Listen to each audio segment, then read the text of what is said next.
So I'm sitting here at the end of my day, just reflecting, and I'm thinking about a moment in my day where I had a thought.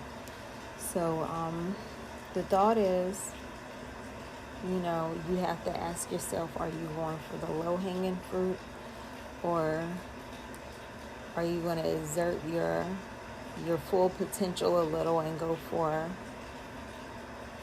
the fruit that may be higher, maybe, harder to climb to get there, but it has to be what you really want. So an example is I'm in the kitchen today, and I always fix me a cup of tea or something to start my day. So this particular day today, I wanted this certain type of tea, but it was at the very top cabinet, and I looked around and there was no stool or where it was normally supposed to be. And my other option was to climb the counter because I wasn't, you know, tall enough to reach it. So I like jumped and tried to get it a few times, and then I'm like, just, forget it. I'll take the tea that's on the bottom cabinet where I can just, stick my hand out and reach it with no problem. And I got what I need. Maybe not what I want, but, I got what I need. So I took the lower tea, and it was still good. It was still, a blessing. It warmed my soul, got me where I needed to be, to get my day started. It did everything that, I needed to do, but not what I wanted to do at that particular moment. So, in that moment, I wrote down some things that I just wanted to, go over with you.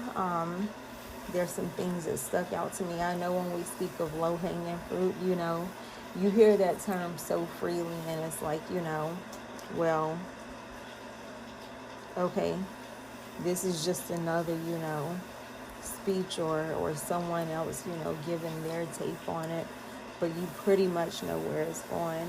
And that is true. I'm just on here sharing my thoughts. So what I'm going to read is, I could have had the higher hanging fruit if I would have put in more effort and gathered the necessary tools. But I settled for the lower hanging fruit, as I said. What does this teach me about life? It teaches me that you can have whatever you want. If you have the willpower to have a thing, you can have it. You just have to go that extra mile to get it. And of course, in an honest means, you have to go that route to get it. But it's going to exert your energy to a certain point. You're going to have to sacrifice some things, but yet and still, with the right mindset, you can do it.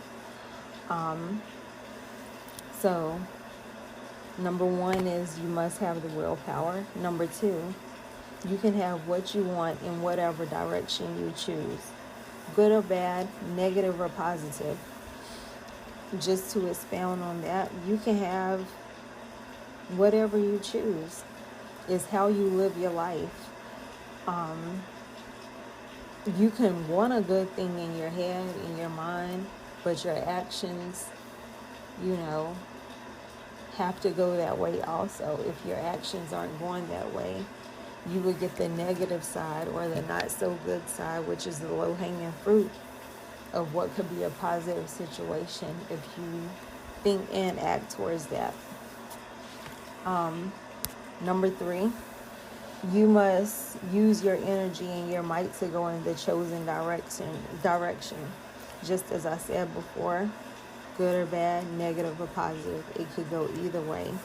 But there's work that you must do in between. Number four, be careful not to allow things to manifest in a way you can't handle.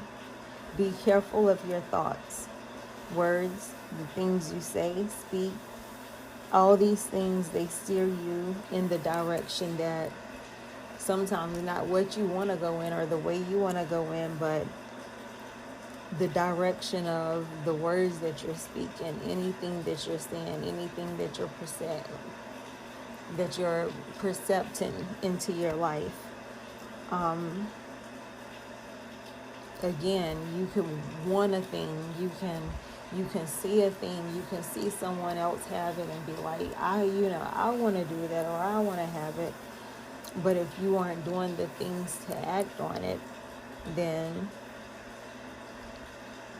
it's for naught. It's going to go the opposite way. So just make sure that you're putting in that practice. Number 5, you won't have a routine and focus on the thing you want. Your habits must change. Your habits must be practiced. Your actions must reflect.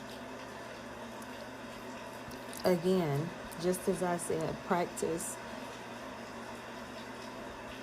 In order for me to get to this point where I'm at, even speaking to you, I had to practice.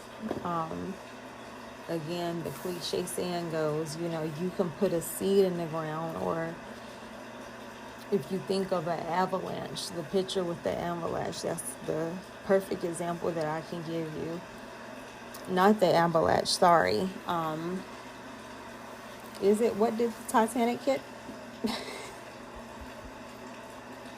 A glacier, was it? Okay, so a glacier. You could have a glacier, and the picture goes, the biggest part is under the water.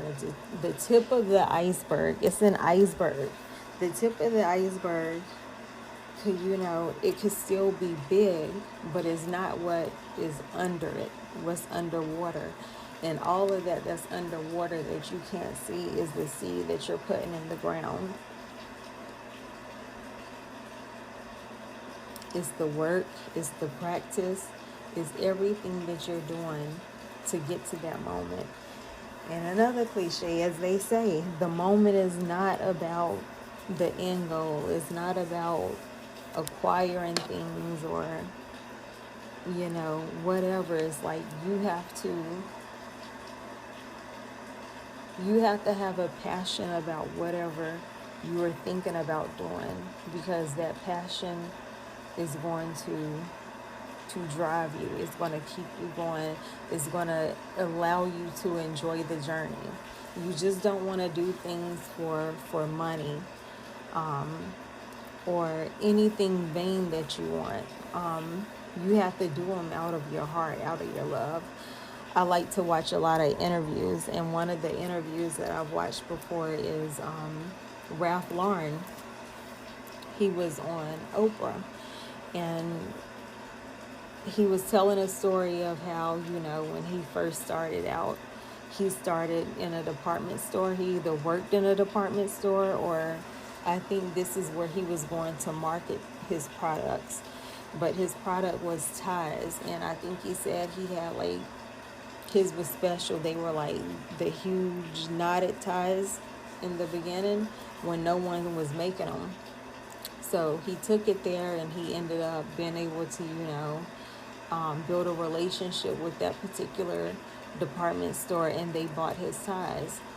Well, someone else caught on to his idea, and they took it and they took it to that same department store and sold it. And I think the department store had bought it. Ralph got mad and went back to the manager or whoever he was dealing with. And I hope I'm getting this story right. And it stuck out to me, so I believe I am. So he went and he was mad, and he's like, this is what I do. How is somebody going to come in and take what I do? And in that moment, the department manager told him, it's not about what he does, it's about what you do. You do this thing with love. That beats out everything if you do anything with love. So whatever you do, you must do it with love, or it's not going to last. And you want to build to last. So I could go on and talk. So to leave you, with the thought tonight. It wasn't that my stature did not allow me to obtain the tea at the top of the shelf. It was my unwillingness to go get a stool, climb on top of the cabinet